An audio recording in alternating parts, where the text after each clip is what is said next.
Hey guys, welcome back for another Shoutcast. This time we're doing yet another tournament game, and this time it's being played with some of not the top players of the game, but all in all, everyone playing in this tournament is at least skilled. The map played here is Dead Rivers, and it's a map I've never played on before, so I won't be able to say as much. As such, I've decided to watch it from the beginning so I can get a better idea of what's going on. And in this game we have Boris and Bon, Team B, versus Sadomaiso clan, or whatever it is, S&M. Not as perverted as it sounds, trust me. Sado and Authentic playing in that clan. Brilliant clan though, I mean these guys are awesome. Sado being one of the most chill out guys in the community.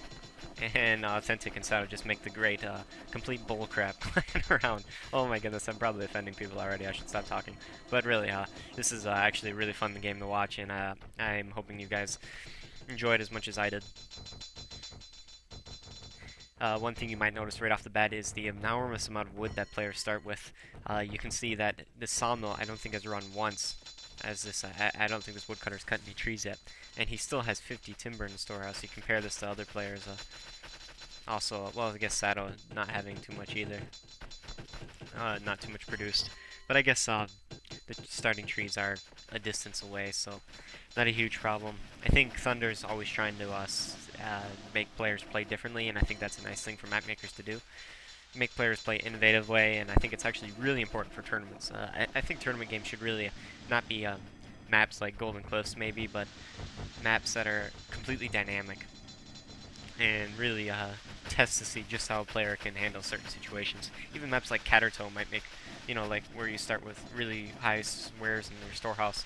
Figuring out how to manage those resources in the most efficient way possible could be a really test of knowing how good a player is in how many different circumstances. But anyway, as I was saying, Thunder's trying to make players do different things, and one thing he likes, as far as I can tell, is he likes wine, and maybe the extra timber he's hoping players make wine with that, as starting food is actually quite low. And you can see Authentic already going for some wine. I think it's a mistake. I think it would be better just to make a farm and make a bakery, as bakeries take much less space than vineyards and a lot less timber. Only problem is he'll be distracting your corn from going to your swine farms and stables if you make them. And in addition, even though it takes more space overall to get the same amount of food power from vines than bread, you can fit your vineyards in some really tight corners where you wouldn't be able to fit a farm, as the building itself is smaller and you are using less, or about half as many fields. Anyway, we see Authentic going with 5 cores at the start. Almost never a good idea, I think. You really never really need that many.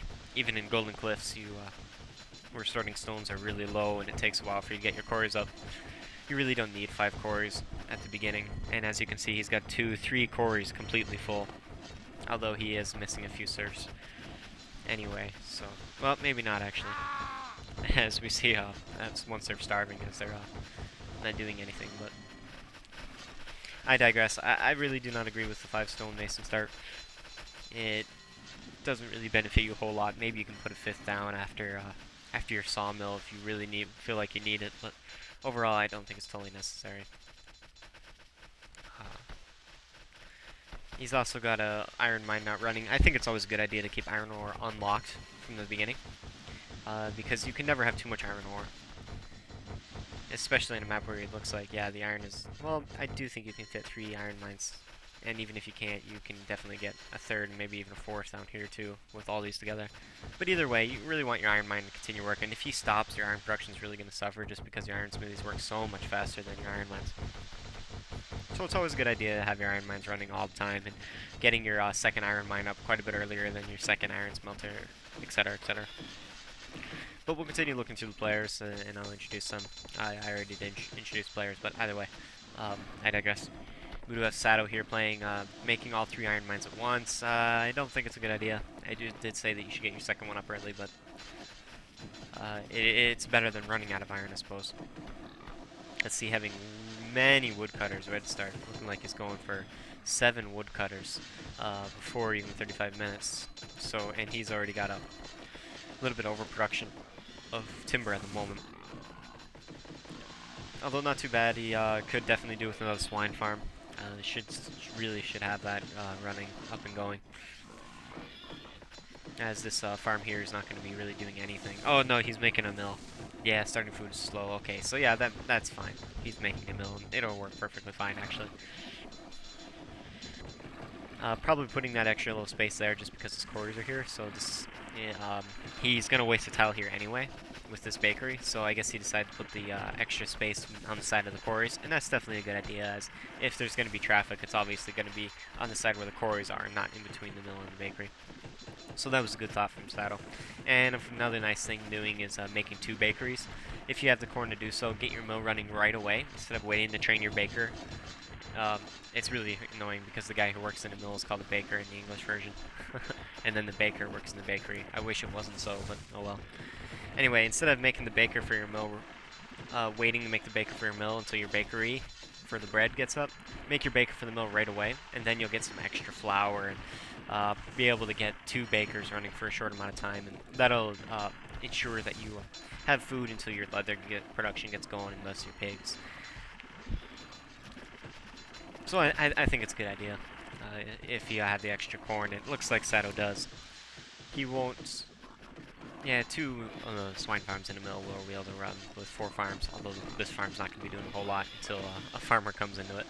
Sato's really forgetting about it. He's still not training the farmer. He won't know until the message pops up, probably. Oh, and another thing I noticed, 2 iron mines not working. See, this is, and he's not even putting it in a storehouse with lazy surf, so you can see that the extra iron mine really wasn't needed. Could have got extra coal mines or maybe even an extra farm instead.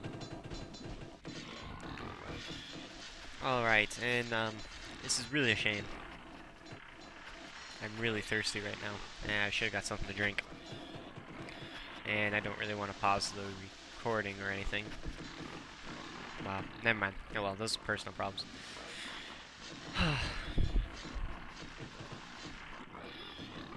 See how Boris is doing. Lots of roads. His base is very big. I mean, he's down here and all the way up here. You see lots of space waste here. This cushion here isn't really needed. It'd be better just to have 2 separate roads. But I suppose really, it's not really hurting. Maybe that extra little space, he's worried about traffic as this is just one lone road going up there. You know, it's funny to say this little space waste here when he's got, you know, lots of gaps everywhere. But, you know, little gaps over and over and over again will eventually lead to a very inefficient base. And this base isn't really working at the moment. He's got 3 pig farms. Well, 2 pig farms not doing anything at the moment. Running 3 pig farms and 1 mill with 4 farmers, it'll never work. I don't understand it myself. He is building a 5th farm, which is sketchy. I would way rather have 6 farms. But let me think. Yeah, 5 farms might be able to work, and maybe you'll get a little bit of downtime, but I think it might be able to run this. I think it'd be better if he had the 5th farm before he put the 3rd swine farm, but either way, when I'm assuming he'll put a 6th farm down, and then it'll run. 7 farms can actually run 4 pig farms quite well, and maybe even a mill. So it's no problem at all, really. And 10 pigs in the bank on no food, or not much food, so really important he gets that butcher up, and he does, so that'll be a nice boost to his food production. And Boris building towers already, although, man, holy crap, I've been gabbering my mouth, or whatever you say. It is only 9 minutes to go, and Boris loves his towers. The Minister of Defense, as it were. Just spamming towers everywhere, and not terrible placement either. I think this tower here is could be in a little bit better of a spot.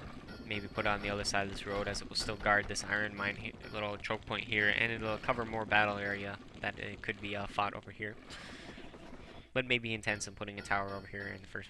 Anyway, whenever you're building your towers, always consider trying to cover the most ground with fewest towers possible. Alright, see how Bon is doing. I think that's how you say it. Bon. Bon. I don't know if it's Polish pronunciation or what. I really don't know. But 2 wins already, which is nice. 12 bags of flour, holy, and he's got 2 bakeries, so he probably won't have food problems. Does he have 2 mills? No, just 1 mill, but his mill probably was running for a while before his bakeries got built. And, oh, building a 3rd bakery. He's really worried about food, but he has the flour to make it run for a little while. And he is building a 2nd mill, so it will work for a while. And it's really important to get that flour turned into bread as fast as possible. So building an extra bakery, really not a problem. I don't really see it as a problem anyway.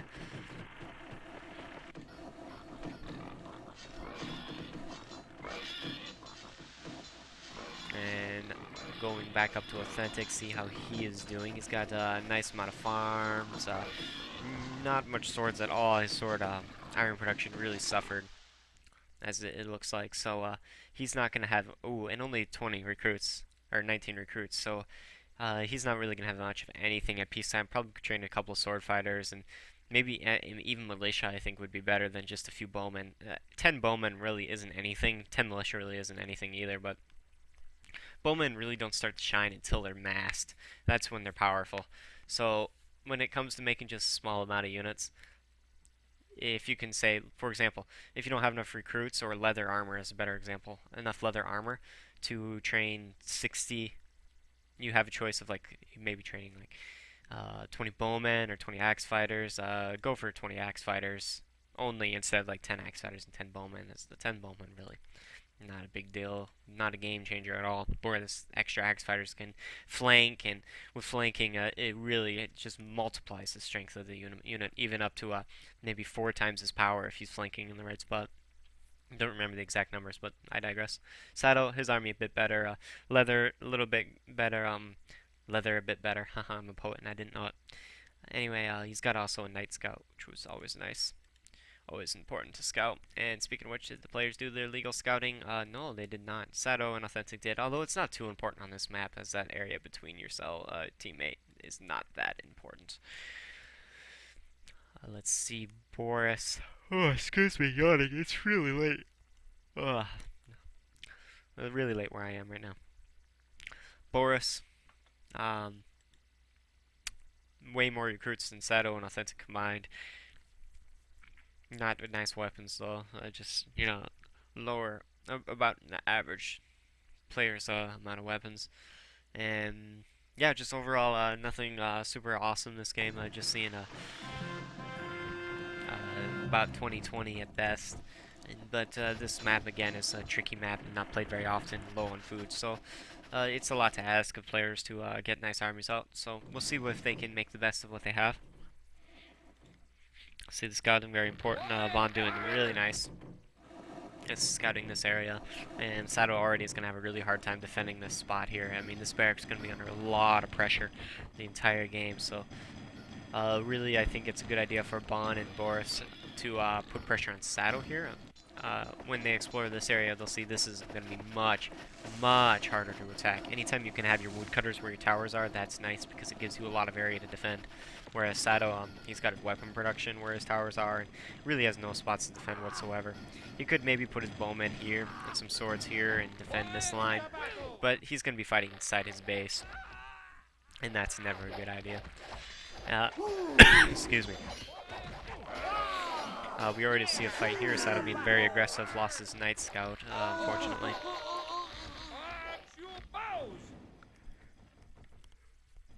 Charges in with his bowman. Definitely better to have your towers waste their stones on bowmen as opposed to sword fighters, as bowmen are way, way, way cheaper than the sword fighter. And here comes Boris, or excuse me, Bond to help Boris to aid in the fight over here. And Sato is pushed back. But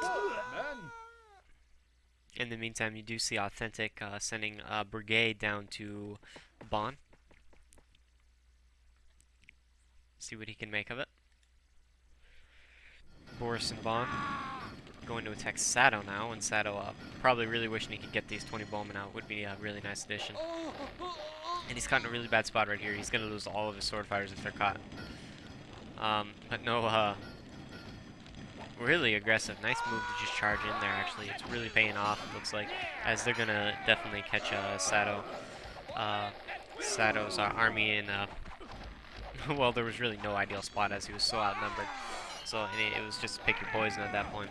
But we see over here that Authentic did charge in. Sorry, I missed it. Maybe if I was playing on a slower playback, I would be catching more action. I'll slow it down now. Keep following me.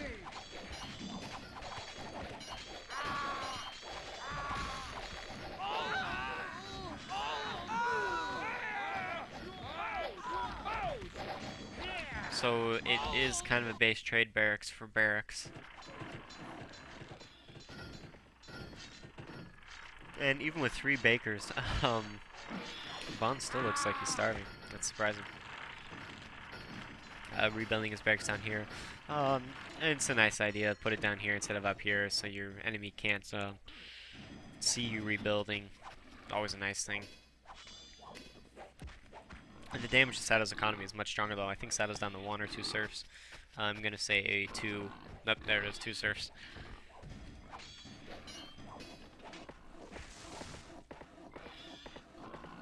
And effectively out of the game. Obviously, he can. He's got a lot of stuff piled up, so you know he can do some trades if he can get a few serfs. But until this militia's out, there's nothing Sato can do.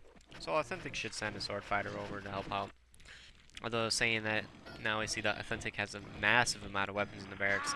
If he could train those units, he could definitely do a game changer. Because although Authentic or Boris's gold is pretty nice, as he does have many recruits. Not really anything in the weapons department. His armors are pretty high, but he just needs to get those weapon workshops and weapon smithies running.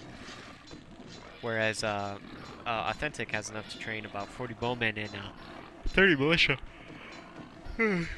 Excuse me, yawning again.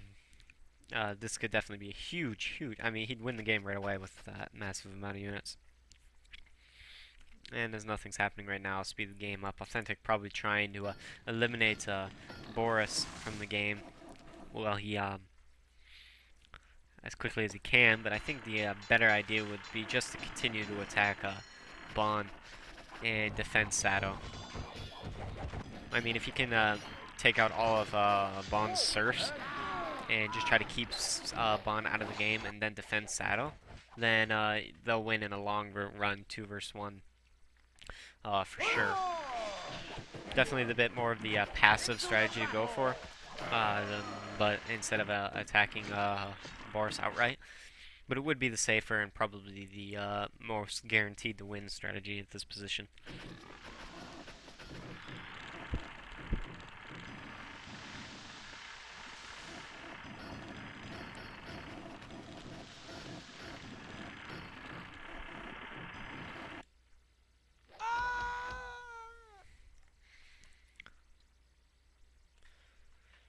Let's see, Boris sending more soldiers into Sato's base, definitely a good idea. Keeping Sato out of the game, just like I was saying, keeping Bond out of the game is should be a key focus for Authentic.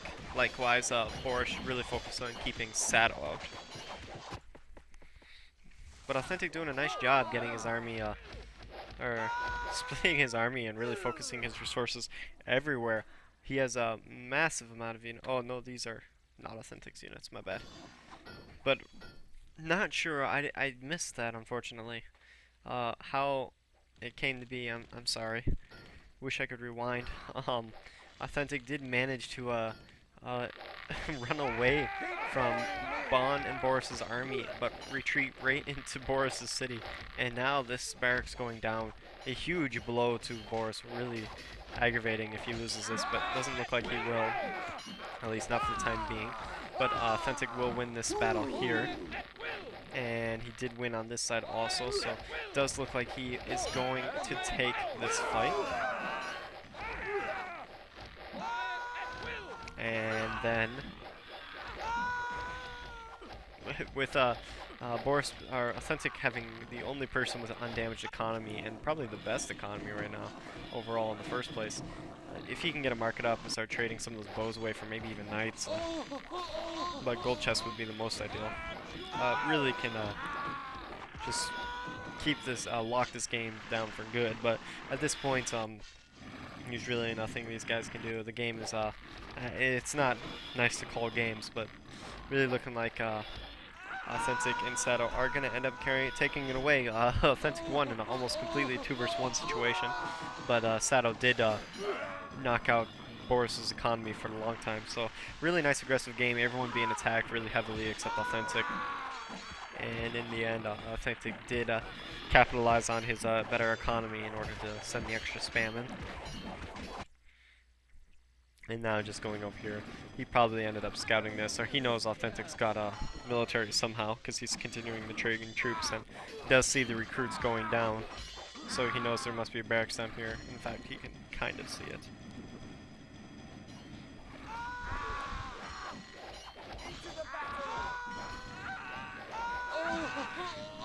And there we have it. It is GG. We'll skip to the statistics. And just compare Authentic's economy to everyone else's. You can really see being unbothered and unrated actually can make a huge difference. It's obvious, but still look at that. Just the difference. Authentic producing more of everything probably. A little less gold. But yeah, Authentic probably had a really fun time playing this game as he was able to be really the supremacy, the supreme factor in this game in the long run. I mean, look at this is funny. Uh, but anyway, kind of a funny game. I hope you enjoyed it, and see you back for another Shoutcast.